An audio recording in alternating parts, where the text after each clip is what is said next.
suis toujours à la recherche de la fuite de liquide de refroidissement. Je vais sortir la rampe d'eau et puis on va voir si c'est les joints qui sont foutus.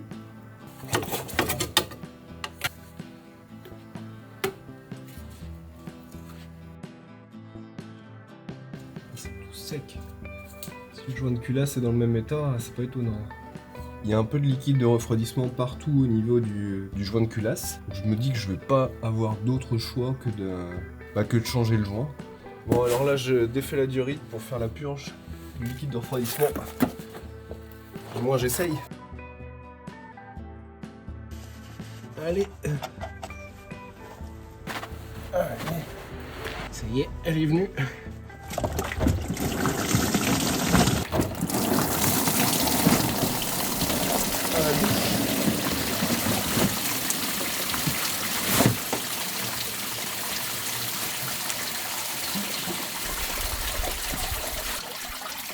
Ah ouais, je m'y attendais pas. Bon, maintenant je vais démonter le collecteur d'eau et j'espère que je vais trouver des joints pourris et que c'était de là que venait le souci.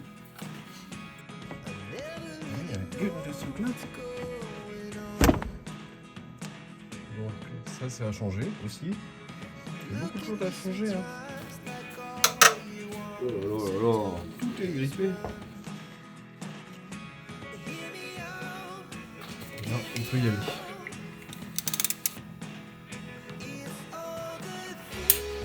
Ah, c'est un peu chiant sous le tablier.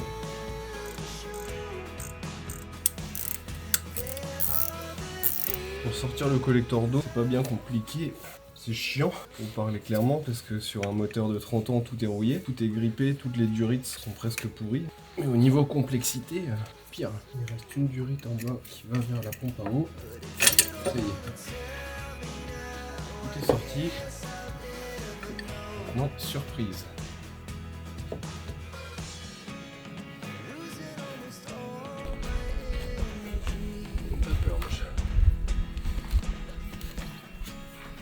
Alors ce que je voulais voir, c'était l'état des joints pour savoir si c'est ceux-là. Ah oui, quand même. Ah oui, d'accord. Et sachant que c'est celui-là qui était censé fuir. Ah ouais. Peut-être essayer de commencer par là. Peut-être tout simplement là le problème, même si j'y crois pas trop. Est-ce que c'est ça qui provoque la grosse fuite de liquide de refroidissement? Franchement, j'y crois pas du tout. Allez, je démonte ça.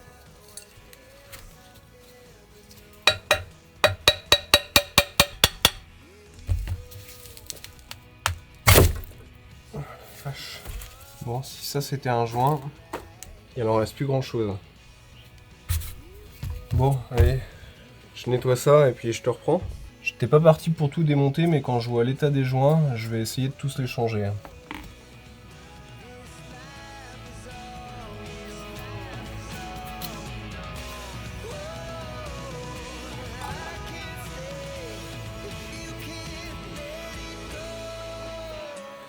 Je vais changer l'alternateur pour voir si ça résout les problèmes de charge de la batterie. Ça devrait venir maintenant.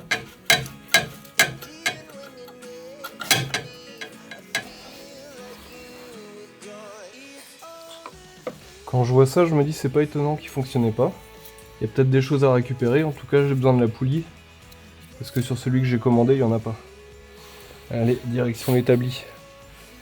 Alors les tutos sur internet, ils disent que normalement, juste en y allant à la clé à choc, ça doit sortir. Ah bah oui. Pour curiosité, on va quand même regarder ce qui s'est passé là-dedans. Il a cassé net quoi.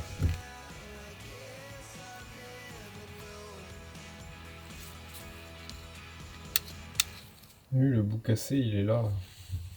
En plus de ça, les condensateurs qui étaient à l'arrière ici, ils étaient un peu fatigués. Donc je pense que j'ai bien fait d'en commander un neutre. Alternator. Alors, déjà il fait pas le même bruit. Il fait pas de bruit du tout d'ailleurs. Donc si ça fonctionne pas avec ça, je comprends pas. On va essayer. Avant de remonter la pipe à eau, je vais faire un coup de propre et changer les joints en cuivre qui sont là.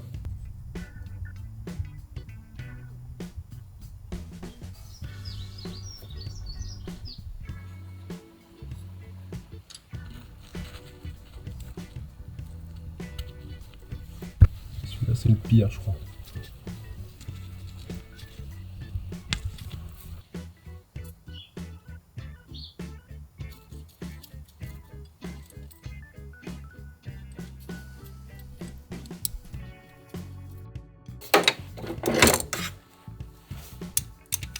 J'ai vu qu'il y avait une fuite d'huile au niveau du turbo, la durite de turbo inférieure. Donc je vais sortir le collecteur d'échappement avec le turbo. Et puis on va voir ce qu'on peut faire.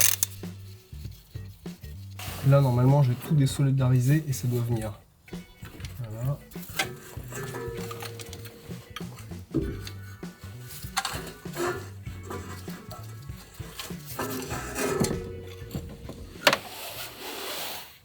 Donc quand je démonte, je vois que le joint d'échappement est mort. Et ici sur les cylindres, il y en a un où il n'y a pas d'huile, il est très bien. Mais alors les trois autres, ils sont gorgés d'huile. Et dans le collecteur, pareil. En fait la fuite c'est à ce niveau-là.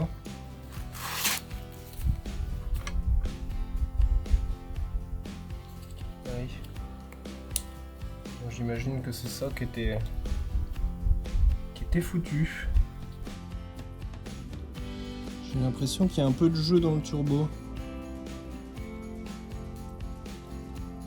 Mais bon, à part ça, il tourne bien.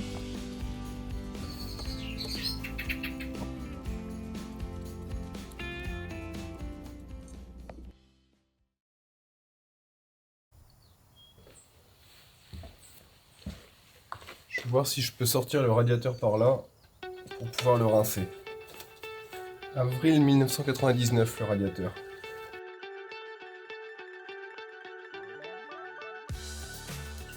Bon, je vais rincer tout ça et puis faire du propre. Donc j'y suis sur l'intercouleur. Ah bah dis donc, une sale gueule le radiateur d'huile.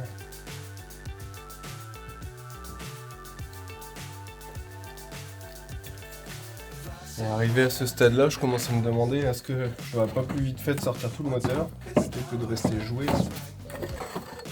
Parce que là, il reste plus grand-chose. Oh,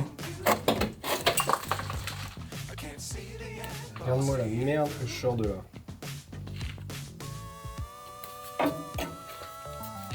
Je sais pas si tu vois tout ça. Tiens, viens voir ça avec moi.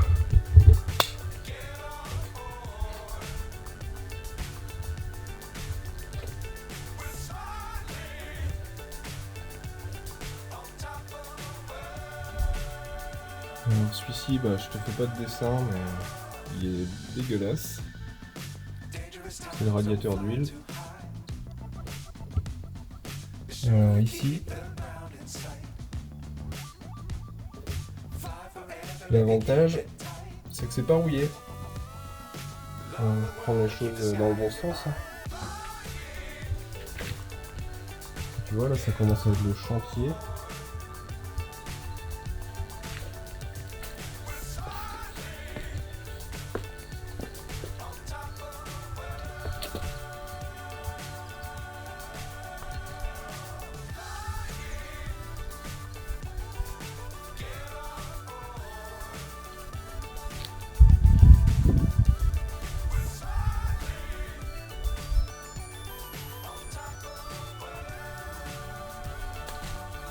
Ici par contre, 1999. Tu vois, là j'arrive à un moment où il faut que j'arrête de me poser trop de questions parce qu'il y a quand même un moteur de 310 000 km et si je veux le remettre en route, bah, il y a un moment je vais être obligé de faire des frais, c'est sûr. J'ai un peu de mal à m'y faire puisque le moteur il démarre, il a l'air de fonctionner, mais bon, il y a des fuites de liquide de refroidissement. Donc... Et pour continuer mon inspection, je vais faire un test de compression Donc je vais démonter les injecteurs, ça tombe bien parce qu'il y en a 2 qui fuient, donc je vais en profiter pour changer les joints et puis on va continuer tranquillement comme ça. Maintenant que j'ai enlevé tout ce qui maintenait les injecteurs, j'ai l'impression qu'ils peuvent venir facilement.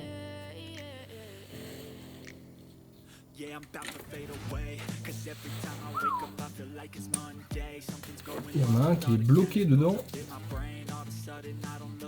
Ça y est, il bouge. Le puits d'injecteur numéro 1. Le puits d'injecteur numéro 2, celui qui était grippé. Le puits d'injecteur numéro 3.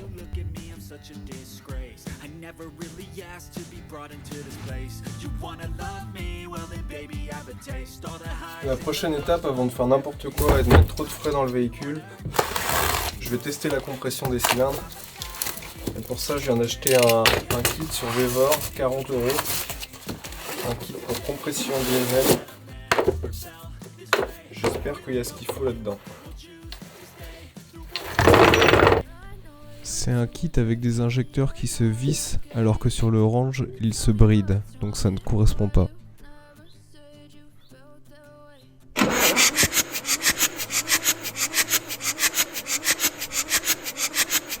J'ai quand même réussi à bidouiller quelque chose, ça a fonctionné, mais j'ai pas eu les valeurs espérées. Tu sais quoi, tant que je suis là, j'en profite pour démonter les caches culbuteurs. À la base, j'étais parti pour juste refaire les joints de la pipe à eau, et puis bah... c'est parti en couille, hein.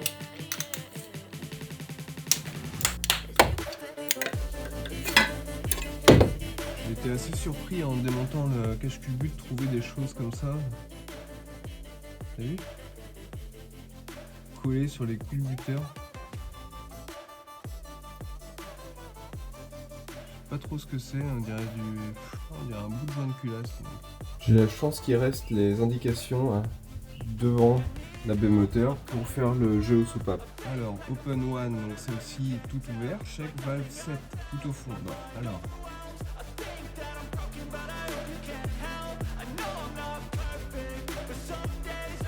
Tac, elle est en bas. Là, je prends la 30 mm et elle est censée passer dans la valve 7.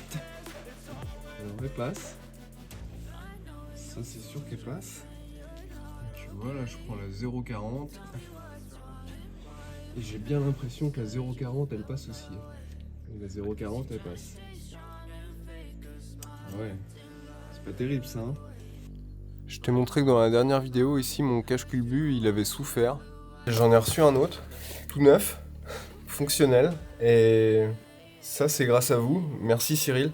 Grâce à toi, je peux remonter la voiture correctement.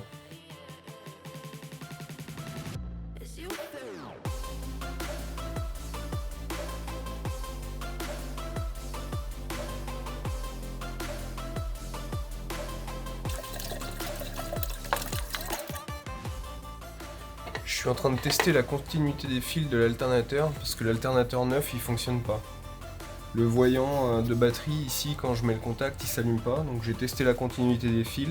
La continuité des fils est ok jusqu'à là, donc maintenant je démonte la planche de bord pour voir si la lumière est HS. Donc, ce que j'ai essayé de t'expliquer c'est qu'en fait la continuité entre la fiche en haut et ici elle se fait très mal. Tu vois ? Voilà. C'est vraiment très mal. Derrière, je fais un coton-tige, je l'imbibe, je viens nettoyer la piste. Et normalement, on devrait voir la piste qui redevient couleur cuivre.